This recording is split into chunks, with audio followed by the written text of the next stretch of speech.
오늘은 어떻게 원수를 사랑합니까? 이런 제목으로 하나님 말씀 증거하도록 하겠습니다. 목사는 설교를 준비하면서 생각을 합니다. 이번 주에는, 다음 주에는, 또 이번 달에는 어떤 설교를 통하여 우리 성도들과 함께 하나님의 말씀을 나눌까 고민을 하죠. 왜 오늘은 어떻게 원수를 사랑할 수 있습니까? 이러한 제목을 가지고 말씀을 나누려고 생각하게 됐냐면, 이 사회가, 특별히 우리 교회와 기독교가 살아계신 하나님, 역사를 주관하시는 하나님, 오늘도 이 땅을 주목하고 계시는 그 하나님이 계신데도 불구하고 우리 그리스도인들이 아무런 세상에 긍정적인 영향을 끼치지 않고 있다는 사실이에요. 오히려 교회가 세상에 지탄을 받기도 하고, 매일 뉴스와 매스컴에서 목회자들의 얘기들이 나오고, 집회의 얘기들이 나오고, 여기에 세상에서 비난을 당하고, 교회가 정말 이 어둠과 악함과 힘든 세상 속에 비전을 제시하지도 못하고 귀감이 되지도 못하고 아름다운 그런 스토리들을 들을 수가 없는 거예요. 그러나 역사적으로 보게 되면 언제나 우리나라도 구한말부터 그랬지만 교회가, 예수 믿는 사람들이 이 세상에 어마어마한 영향력을 끼치고 살았습니다.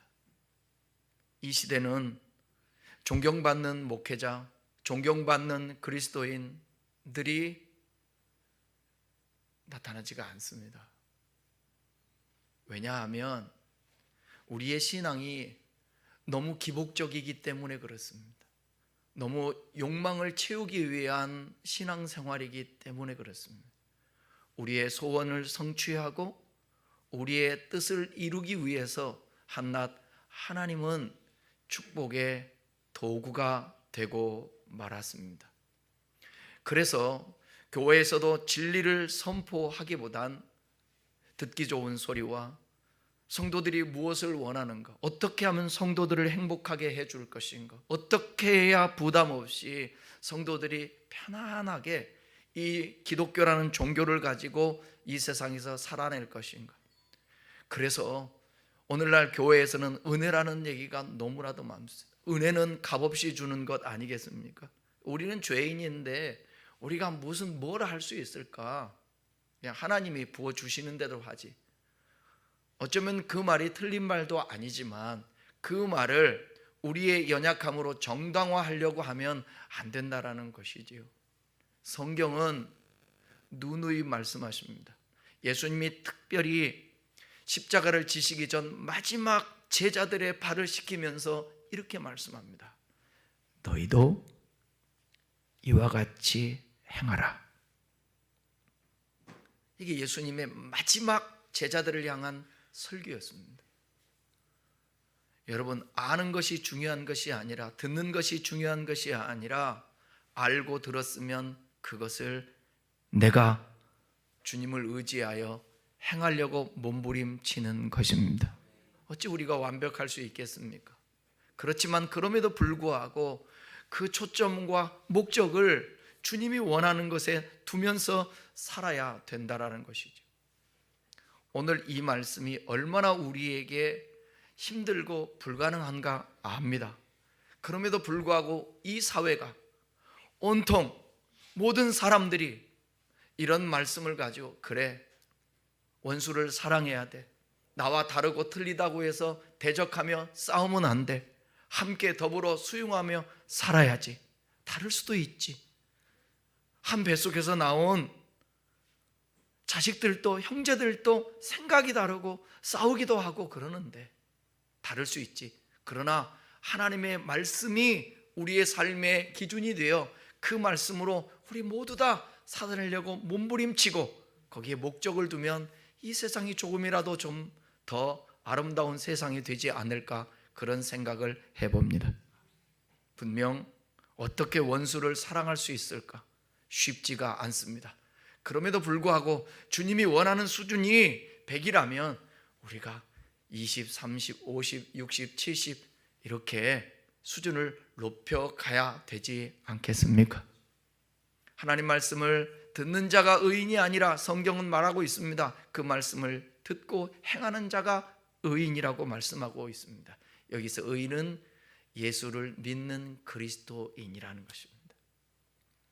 35년 전인 것 같습니다. 대학교 다닐 때에 교수님께서 수업 시간에 하셨던 말씀이 기억납니다. 고향이 북한이셨는데 자신은 성경 말씀 중에 제일 지키기 힘든 말씀이 원수를 사랑하라는 말씀이었다고 하셨습니다. 그 이유는 자신이 어렸을 때 가족들이 공산당에게 죽임을 당하고 자신도 어려움을 당해서 도저히 자신의 힘으로는 용서할 수 없고 사랑할 수도 없다라는 것이었습니다. 저는 신학교를 간 그리스도인의 그 초년병으로서 마음이 순진했죠. 교수님의 그 말씀이 이해가 가지 않았어요. 그래서 지금도 제가 기억이 생생한 것 같아요. 아니, 가르치시는 교수님이고 목회하는 목사님께서 원수를 사랑해야지 왜 못한다고 그러지? 그러나 저도 살아가면서 나이 들고 많은 사람과 부대끼면서 느낀 것이 사람의 힘으로는 원수를 사랑한다는 것이 쉽지 않구나. 교수님을 이해하게 되었습니다. 정말 자신의 가족을 살해하고 집안을 망하게 하고 배신하고 행복을 앗아간 원수를 사랑하기는 참 어려운 것입니다. 그럼에도 불구하고 하나님께서는 우리가 원수를 사랑해야 한다고 말씀하고 있습니다. 우리는 사랑을 못하는데 하나님께서는 우리가 원수였음에도 불구하고 우리를 사랑하셨다라는 것입니다. 그래서 그 사랑받은 사람은 그 사랑을 알고 우리도 또한 예수님이 나를 원수 되었을 때에 사랑한 것처럼 우리도 사람들을 원수도 사랑할 수 있다는 것입니다. 그 말씀을 로마서 5장 8절에서 10절까지 이렇게 말씀합니다. 함께 읽어보겠습니다. 우리가 아직 죄인 되었을 때 그리스도께서 우리를 위하여 죽으심으로 하나님께서 우리에 대한 자기의 사랑을 확증하셨다. 죄인 되었을 때, 죄인인데 우리 주님이 내 죄를 위해서 대신 죽으심으로 말로만 하는 사랑이 아니라 진짜 그 사랑을 우리들에게 증거로 확증해 주셨다. 9절. 그러면 이제 우리가 그 피로 말미암아 의롭다 하심을 받았으. 여기 피는 예수님의 십자가의 죽음으로 말미암아 흘리신 피를 말합니다. 의롭다 하심을 받았으니 더욱 그로 말미암아 진노하심에서 구원을 받을 것이니 곧 우리가 원수 되었을 때에 그의 아들의 죽으심으로 말미암아 하나님과 화목하게 되었은즉 화목하게 된 자로서는 더욱 그의 살아나심으로 말미암아 구원을 받을 것임이니라. 이게 우리가 죄인 되었을 때, 하나님과 원수 되었을 때에 하나님 편에서 행하신 일입니다. 원수를 사랑한다라는 것은 단순한 도덕적 명령이 아니라 자신을 위한 깊은 영적 유익을 위함입니다. 성경은 원수를 사랑하고 용서하는 것이 우리에게 어떻게 유익한지 명확하게 가르칩니다. 여러분, 원수를 미워하고 용서하지 않으면 그 미움이 우리의 마음과 영혼을 억누르게 된다는 것입니다. 사실이지 않습니까? 미워하는 사람이 내 마음속에 가득 차 있고 원수를 맺고 있으면 여러분 자유할 수 없어요. 그러나 원수를 사랑하고 용서함으로써 우리는 그 미움에서 벗어나 영적 자유와 평화를 경험할 수 있다는 것입니다. 사랑의 실천은 우리의 마음을 정화하고 하나님과의 관계를 더욱 깊게 만든다는 것입니다. 여러분, 하나님은 우리에게 좋은 걸로도 주시고 우리의 필요도 채워주시고 일용할 양식도 주시고 우리의 약함을 강하게도 해주시고 그런 하나님 맞습니다. 그러나 그런 하나님만 기대하지 마시고 그런 하나님만 알면 잘못하면 선동당하는데 여러분이 그 무리에 속할 수가 있습니다.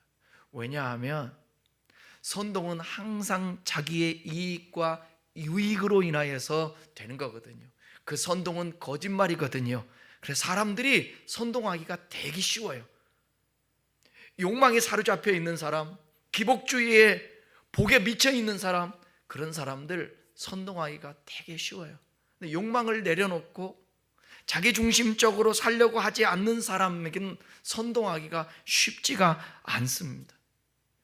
그러니까 우리의 진정한 신앙은 우리의 마음의 정화와 우리의 마음의 정말 주님으로 인하여서 즐거움과 평안과 어떤 상황 속에서도 자기 마음을 지킬 수 있고 하나님과 관계를 유지하면 지난주에 설교한 것처럼 환경과 상관없이 때로는 이해가지 않아서 원망이 되고 불평이 되지만 후에는 하나님의 음성을 듣고 주님과 관계를 온전히 맺게 되면 비록 무화과 나무가 무성치 못하고 감람나무에 소출이 없고 우리의 양이 없고 외양간에 소가 없고 밭에 식물이 없고 포도나무에 열매가 없다 할지라도 여호와로 인하여 즐거워하고 기뻐할 수 있게 되는 것입니다. 오늘 본문에서 예수님은 우리가 단순히 친구나 이웃을 사랑하는 것을 넘어서 원수까지도 사랑해야 된다고 말씀하고 있습니다.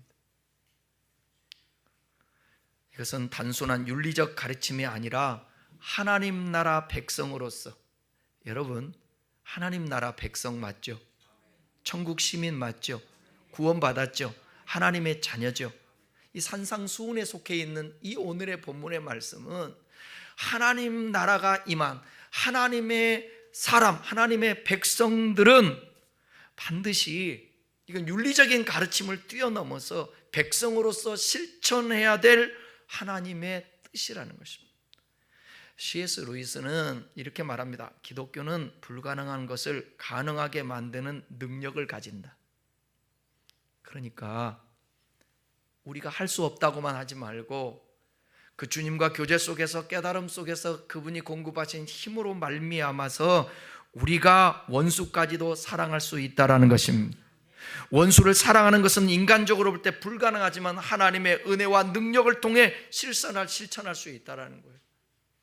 오늘 우리는 어떻게 원수를 사랑할 수 있는지 예수님의 가르침을 깊이 묵상하며 실천하는 방법을 살펴보겠습니다. 43절을 다 같이 읽겠습니다. 시작. 또 내 이웃을 사랑하고 내 원수를 미워하라 하였다라는 것을 너희가 들었어. 성경에 내 이웃을 사랑하라는 가르침은 레위기 19장 18절에 정확하게 나와 있습니다. 신명기도 나와 있고, 반면에 내 원수를 미워하라 이 표현은 성경에 나오지 않습니다. 안 나와요. 아무리 찾아도. 내 원수를 미워하라는 표현은 성경의 가르침이라기보다는 당시에 유대인의 마음속에 자리 잡고 있었던 보편적인 교훈이나 사상이라 할 수 있습니다. 예수님 당시 유대인은 어느 나라의 압제하에 있었어요? 로마의 압제하에 있었어요. 로마인에 대해 적으로 생각하고 증오심을 갖는 것이 정당하다고 생각했던 것입니다. 마치 우리나라가 일제 강점기 때에 일본 사람들을 보게 되면 저런 뭐 하면서 우리가 싫어하고 원수처럼 여겼듯이 지금도 이 감정이라는 게 사라지기 쉽지 않아요. 상대방이 용서를 빌고 잘못했다고 그러고 그 대가를 지불하고 그래도 힘든데 그러지 않는 지금 상황 속에서 일본과 관계 속에서 여러분 쉽습니까? 다른 나라와 다 져도 축구 경기에서 어디만은 이겨야 돼? 그래서 이겨져. 많이 이겨. 왜냐하면 목숨을 걸고 하니까. 예? 이게 그러니까 우리나라가 그 당하고 고통당했던 그때를 생각하면 이 유대인들을 이해할 수 있는 거예요. 유대인들도 바로 로마인들을 생각하면 당연히 저들은 원수고 미워할 대상. 당시 시대상을 지적하면서 이웃사랑의 새 기준을 제시하고 계신 것입니다. 그런 원수까지도 사랑해야 된다. 그러니까 일본을 사랑해야 돼요, 안 해야 돼요? 친일파가 되라는 얘기가 아니라, 친일파가 되라는 얘기가 아니라 44절을 읽겠습니다. 44절, 나는 너희에게 이르노니 너희 원수를 사랑하며 너희를 박해하는 자를 위하여 기도하라. 성경에서 이 구절은 좀 뺐으면 좋겠어. 쉽지가 않죠. 여기 사랑하며라는 이 단어는 아가파테라는 단어인데 하나님의 무조건적인 사랑을 나타낼 때 사용된 단어. 여기서 이게 아가페가 나오죠. 자기 희생적인 순수한 사랑. 계산적으로 생각하면 원수를 절대로 사랑할 수 없습니다. 예수님께서는 그 대상이 비록 원수일지라도 그 원수에 대해서 계산적인 사랑이 아니라 무조건적인 사랑만을 베풀라고 요구합니다. 이러한 사랑을 베풀 수 있는 자는 하나님의 무조건적인 아가페의 사랑이 자기에게 임했다라는 확신을 가진 자만이 가능합니다. 나 같은 죄인에게 이 무조건적인 조건 없는 아가페적인 사랑을 하나님이 나에게 부어주셨지, 내가 그리고 나에게 임했지 확신하는 사람만이 진짜 원수를 사랑할 수 있게 되는 것입니다. 그러니까 여러분, 생각하면서 신앙생활하고 질문하면서 신앙생활해야 합니다. 내가 원수를 여전히 미워하고 이 마음에 품고 있고 그렇다고 한다면 그럼 내가 하나님 앞에 받은 사랑은 뭐지? 생각해야 되겠죠? 질문하셔야 되겠죠. 내가 너희를 사랑한 것처럼, 어떻게 죽기까지 사랑한 것처럼 너희도 사랑해라. 하나님의 그 사랑을 알고 믿어야 진짜 믿음입니다. 하나님께서 우리가 범죄해서 마귀의 종이 됨으로 하나님과 원수되었었지 않습니까? 그런데 우리에게 찾아오셔서 조건 없는 사랑을 베푸시고 이러한 은혜를, 확신을 가진 자만이 비로소 원수까지 사랑할 수 있다는 것입니다. 이것이 기독교 윤리의 최고봉입니다. 원수를 사랑하는 것이. 원수까지 사랑하는데 다른 건 못하겠습니까? 성경의 10계명 중에 마지막 계명이 뭐죠? 내 이웃의 것을 탐하지 말라. 왜 11계명은 없을까요? 왜 12계명은 없을까요? 가만히 생각해 보세요. 제가 옛날에 10계명 설교 준비하다가 생각해 보니까 내 이웃을 탐하지 말라, 이 말은 거기에 다 속해 있는 거예요. 남의 것을 탐하지 않으면 거짓말할 필요도 없고 간음할 필요도 없고 거짓 증거할 뭐예요? 악을 행할 이유가 없는 거예요. 원수를 사랑하면 이건 기독교 최고의 윤리봉입니다. 윤리 최고봉입니다. 원수를 사랑하며 박해하는 자를 위해 기도하라는 것은 이처럼 원수에 대해서 소극적으로 인내하는 데 머무는 것이 아니라 적극적으로 그들을 위하여 기도하는 자세까지 나가라는 거예요. 인간적인 생각으로는 불가능한 것처럼 보이지만 예수님께서는 천국 시민된 성도들에게 마땅히 이 수준까지 이르러야 함을 말씀하고 있는 거예요. 그렇기 때문에 그 수준을 우리가 바라보면서 달려가야 42.19km를 2시간 10분, 20분, 한 30분 안에 못 들어와도 나는 완주라도 해야지 하면서 달려갈 때 완주할 수 있는 거 아니겠습니까? 독일의 신학자 보네퍼는 이런 얘기를 했어요. 원수를 위해 기도하는 순간 그를 향한 우리의 마음이 변화된다. 여러분, 누군가에게 지금 힘든 일을 당하고 있습니까? 기도가 나오지 않아요. 하고 싶지도 않아요. 근데 어느 순간 그럼에도 불구하고 기도하기 시작할 때 중요한 사실은 뭐냐? 내 마음부터 변한다라는 거예요. 보네퍼가 그 나치들을 통하여서 그 고통당할 때에 하나님 앞에 아마 기도하면서 깨달은 것이었던 것 같아요. 기도는 단순한 종교적 행위가 아니라 우리의 마음을 바꾸고 하나님의 사랑을 깨닫게 하는 강력한 도구인 것입니다. 세상은 미움으로 대항하지만 예수님은 사랑으로 승리하는 길을 가르쳐 주셨습니다.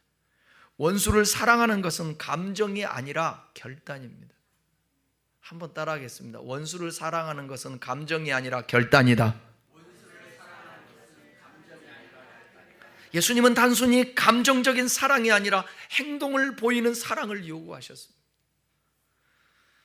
2006년 10월 2일 미국 펜실베니아주 니켈마인즈의 아뮤시라는 기독교 공동체가 있습니다. 그 공동체 학교에서 끔찍한 총격 사건이 발생했습니다. 제가 오래전에도 한번 드렸던 기억이 있습니다. 찰스 칼 로버츠라는 한 남성이 있었는데 총을 들고 학교에 침입했고요. 어린 소녀 10명을 인질로 잡았어요. 아무 이유도 없이 그냥. 그는 결국 5명의 소녀를 살해하고 스스로 목숨을 끊었어요. 이 비극적인 사건은 전 세계에 충격을 주었고 더 큰 충격은 아뮤시 공동체의 반응이었습니다. 이 사건이 발생한 다음 날 아뮤시 공동체 사람들은 가해자의 가족을 찾아갔습니다.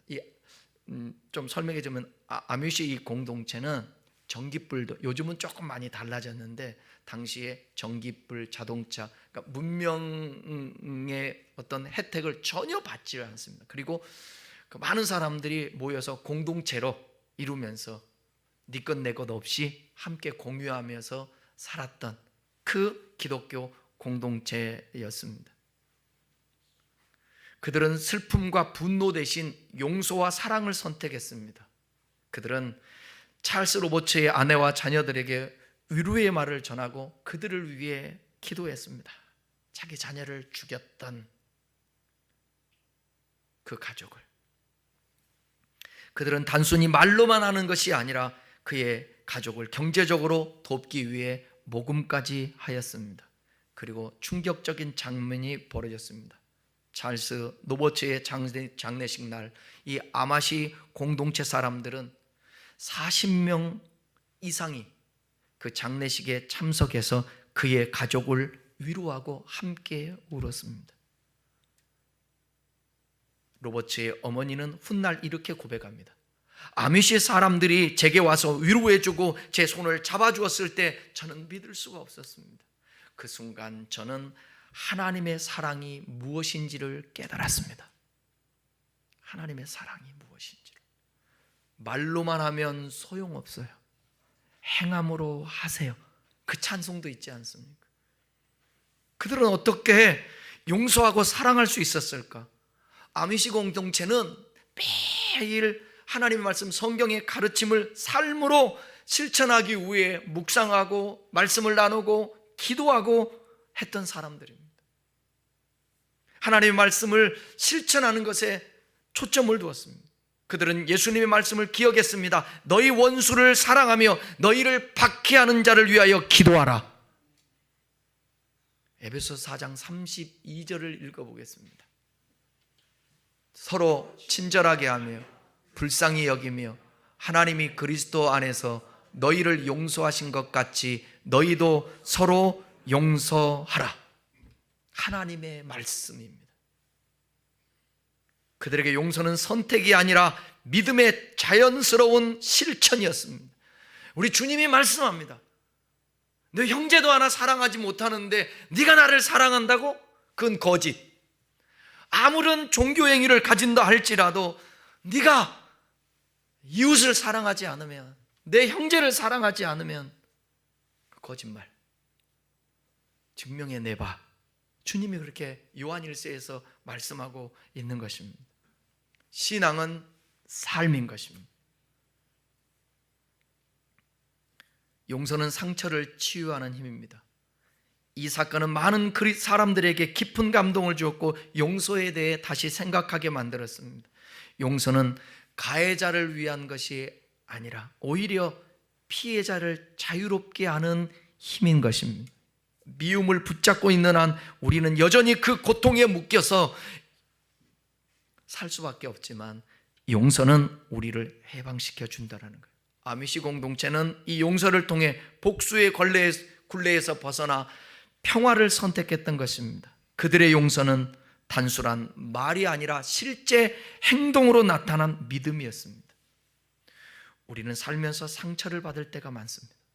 때로는 용서할 수 없을 만큼의 깊은 아픔을 경험하기도 합니다. 그러나 용서는 우리의 상처를 치유하는 가장 강력한 힘인 것입니다. 용서는 우리가 하나님께 받은 사랑을 다른 사람들에게 나누는 것입니다. 제가 학교 다닐 때 대학원에서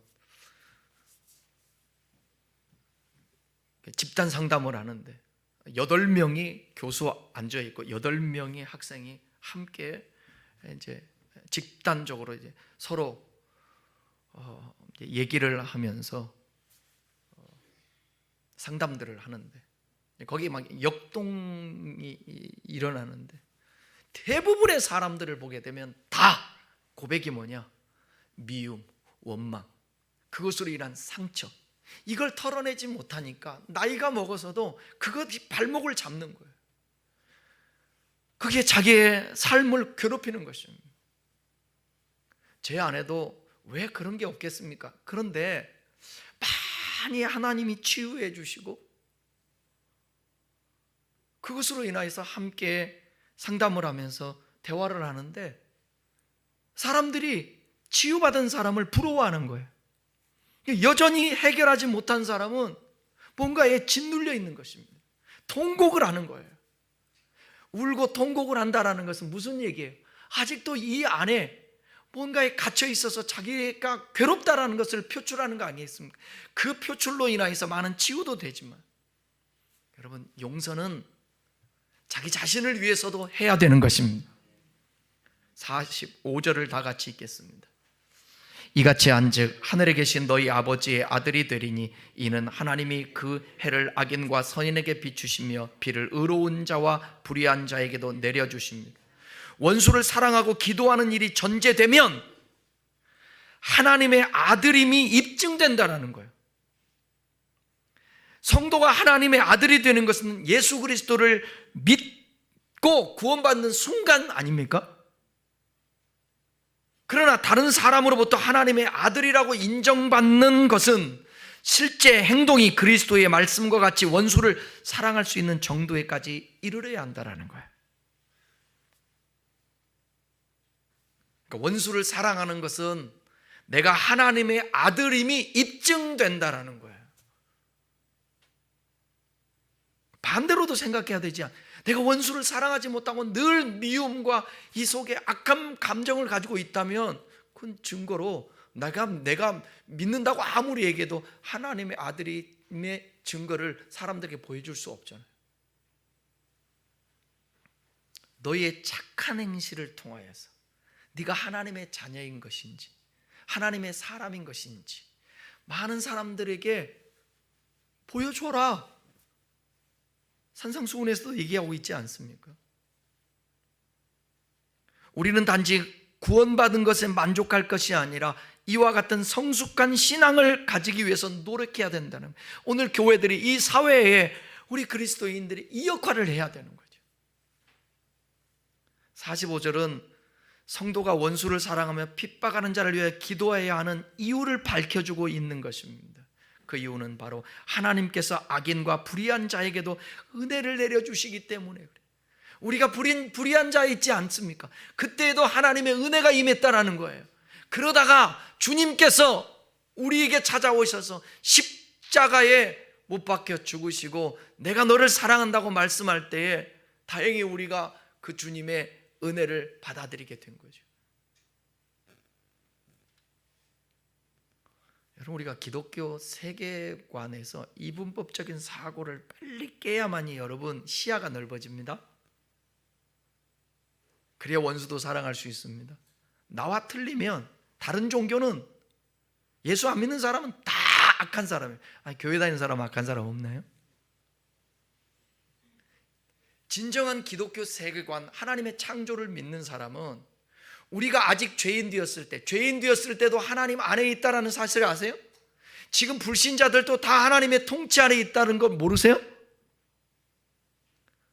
그러니까 교회 안 다닌다고, 예수 안 믿는다고, 다른 종교를 가고 있다고 그 사람들을 뭐 이상하게 기독교의 반대적인 원수로 생각하면 안 되는 거예요.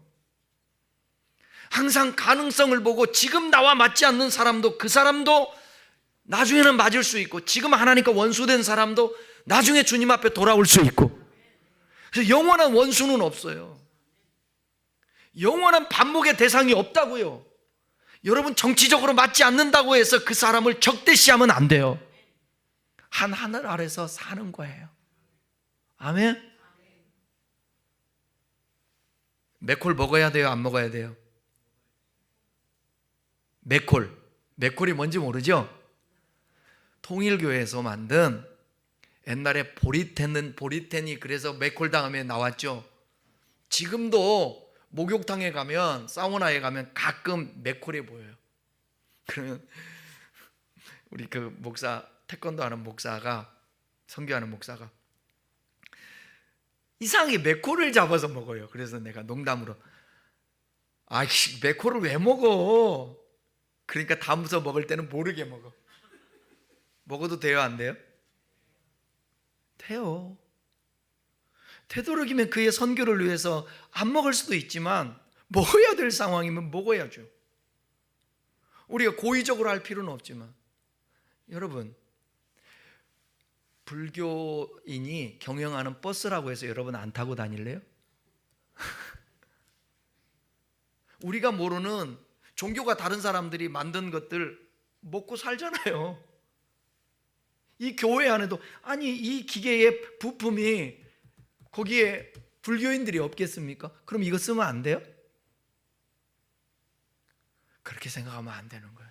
이게 잘못된 근본주의적인 극단적 이게 사고예요. 이게 오늘날 한국 교회를 병들게 만들고 그것을 이용해서 목회자들이 선동하는 겁니다. 선동을 당하면 안 돼요. 정치인들이 선동하는 것입니다. 선동을 당하면 안 되는 것입니다. 여러분, 자신을 너무 믿지 마세요. 내가 다 안다라고 생각하면 안 돼요. 저도 똑같아요. 그래서 늘 겸손한 태도를 갖고 항상 노력하는 게 저예요. 제가 그렇게 해요. 노력을 해요. 하나님, 내가 생각하는 게 옳지 않을 수 있죠. 성경 외에는 100% 확신 있게 그래서 말할 수 없는 거예요. 햇빛을 주시고 비를 주시는 것, 그건 예수 믿는 사람에게만 햇빛 주는 거 아니에요. 안 믿는 사람에도 줘요. 예수 믿는다고 여러분 그 사람이 지나갈 때에 쫙 길이 열리고 그래서 차가 안 밀리고, 내가 성목사 믿음 좋으니까 내가 지나갈 때는 비가 막 이게 피해가요. 바람도 피해가요. 그럴 일 없습니다. 그러니까 원수라고 해서 지금 좀 악을 행하고 있다고 해서 그 사람들이 평생 원수요, 평생 영원한 악한 자가 아니고 얼마든지 주님 앞에 돌아올 수 있다라는 점. 그렇기 때문에 그를 사랑을 베풀어야 된다는 것입니다. 하나님, 우리가 죄인 되었을 때 먼저 사랑했습니다. 우리는 하나님께 받은 그 사랑을 원수에게 흘려보내야 합니다. 46절을 읽겠습니다. 너희가 너희를 사랑하는 자를 사랑하면 무슨 상이 있으리요? 세리도 이같이 세리도 한다. 악한 자들도 그런 사랑은 다 기브 앤 테이크는 다 할 수 있다라는 거. 나 사랑하는 자 사랑할 수 있지. 원수까지 사랑해야 하는 게 힘든 거예요. 제2차 세계대전 때 있었던 일입니다. 코리 텐붐이라는 여인이 있었는데 독실한 기독교 집안에서 태어나서 자랐어요. 그의 부모님들은 시계를 만들어서 파는 가게를 운영했습니다. 2차 세계대전 동안 독일 나치는 네덜란드를 점령하고 유대인에 대해서 박해와 학살이 시작됐습니다. 코리 텐붐 가족은 그리스도의 사랑을 실천하는 그러한 마음으로 유대인들을 돕기를 결심했어요.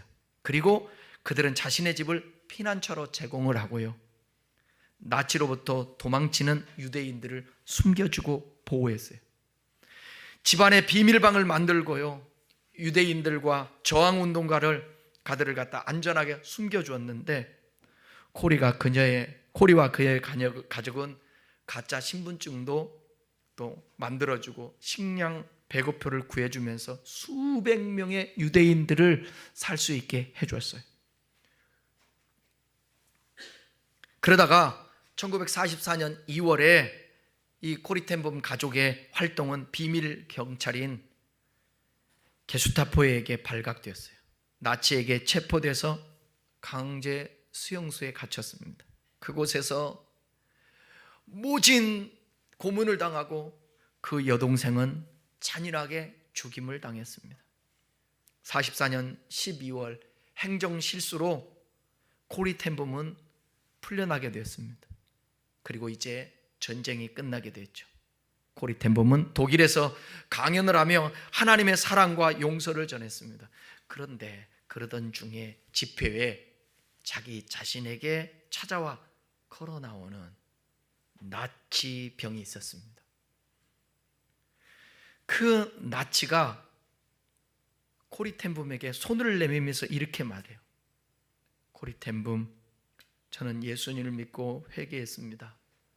당신이 저를 용서해 줄 수 있을까요? 그 순간 코리 텐붐은 그의 얼굴을 보자마자 여동생이 수용소에서 죽어갔던 기억이 떠올랐습니다. 감정적으로 도저히 용서할 수가 없었습니다. 그러나 그녀는 용서는 감정이 아니라 결단이며 하나님께서 주시는 힘이라는 사실을 기억하며 용기를 내서 그의 손을 잡았습니다. 그 손을 잡는 순간 그녀는 하나님의 평안을 경험하며 진정으로 그를 용서할 수 있었습니다. 후에 그녀는 이렇게 말했습니다.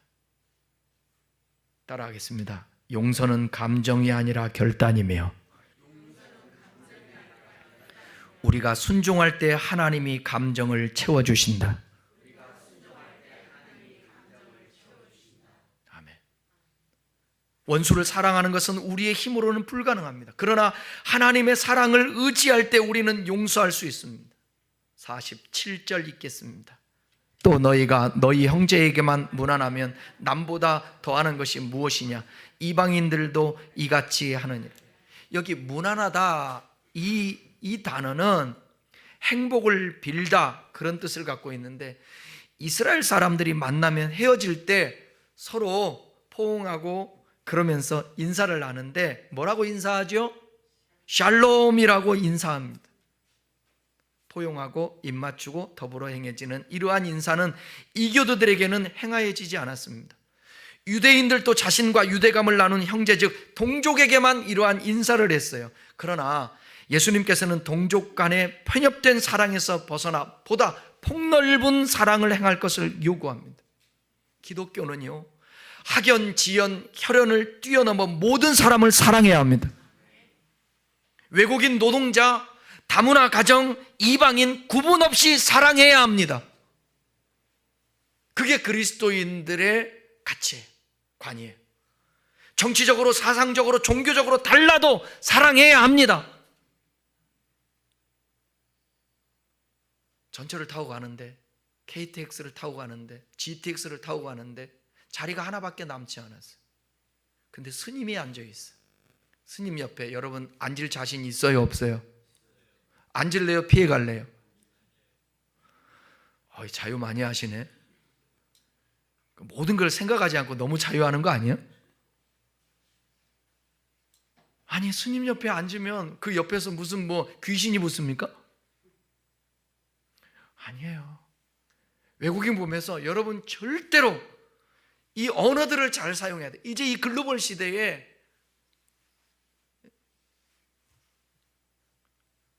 흑인들에게도 뭐 이상하게 말한다든지 애들 다문화 애들 놀린다든지 이러면 안 되죠. 마지막 절 읽고 이제 설교를 마무리해 가겠습니다. 48절입니다. 그러므로 하늘에 계신 너희 아버지의 온전하심과 같이 너희도 온전하라. 그리스도의 제자된 자가 행해야 될 모든 행위는 바로 본문에서 밝히는 이 말씀처럼 하늘에 계신 너희 아버지의 온전하심과 같이 너희도 온전하라. 이게 불가능하지 않습니까? 원수 사랑하지 않나? 아버지의 그 흠없는 온전하심과 같이 온전하라고 하지 않나? 노아, 욥, 다윗과 같은 사람도 성경에 보게 되면 온전한 사람으로 인정을 받습니다. 그러나 잘 들으셔야 돼. 이들의 삶이 도덕적인 측면에서 완전했다라는 것이 아니에요.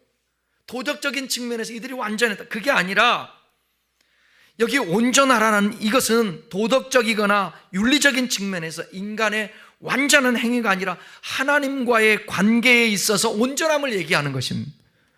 하나님과 온전한 관계를 맺고 그분으로 충만한 만큼 우리가 그 말씀을 행해질 수 있는 거예요. 그래서 성령 충만함을 우리가 구하는 것입니다. 하나님의 영이 나를 사로잡아 달라. 그리고 하나님을 알고 느끼고 체험하게 해달라. 그 분량만큼 행할 수 있으니까 그 온전함을 우리에게 얘기하고 있는 것입니다. 말씀을 마치겠습니다. 로마서 12장 19절 읽습니다. 친히 원수를 갚지 말고 하나님의 진노하심에 맡기라. 원수를 용서하는 것은 그들의 행동을 정당화하라는 것이 아닙니다. 정당화라는 얘기가 아니에요. 용서하는 것은 하나님께 심판을 맡기고 우리는 용서함으로 자유하라는 거예요. 상대가 나 때문에 고통당하지 않게, 나머지는 하나님이 알아서 하는 거죠.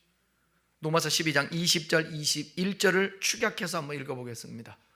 내 원수가 줄이거든 먹이고 목마르거든 마시게 하라. 악에게 지지 말고 원수로 악을. 원수를 위해 기도하래. 근데 기도뿐만 아니라 더 넘어서 원수에게 뭐라고요? 줄이면 먹이고 목마르면 마시게 하라. 마태복음 25장에서는 뭐냐? 소자에게 물 한 그릇 대접한 것이 나에게 한 것이다. 예수님께 한 것이다. 원수를 사랑할 정도면 어느 정도겠어요? 예수님은 십자가에서 조롱하는 자들을 향해서 아버지 저들을 용서하소서. 스데반 집사는 돌에 맞으면서 저들을 용서하십시오. 오늘 본문처럼 기도하고 축복해야 합니다. 너희를 박해하는 자를 위하여 기도하라. 기도는 우리의 마음을 변화시키고 원수를 향한 사랑을 실천할 수 있는 힘을 주십니다. 우리도 예수님을 본받아 그런 사랑할 수 있기를 주님의 이름으로 축원합니다. 우리의 마음속에 미워하는 사람이 있다면 용서를 결단하십시다. 우리에게 상처를 준 사람을 위해 기도합시다. 말과 행동으로 사랑을 실천합시다. 마틴 루터 킹의 말을 빌러 오늘 설교를 마치겠습니다. 어둠은 어둠을 몰아낼 수 없다. 오직 빛만이 그렇게 할 수 있다. 미움은 미움을 몰아낼 수 없다. 오직 사랑만이 그렇게 할 수 있다. 우리가 받은 하나님의 사랑으로 원수까지도 사랑하는 삶을 살아갈 수 있기를 주님의 이름으로 축원합니다. 기도하겠습니다.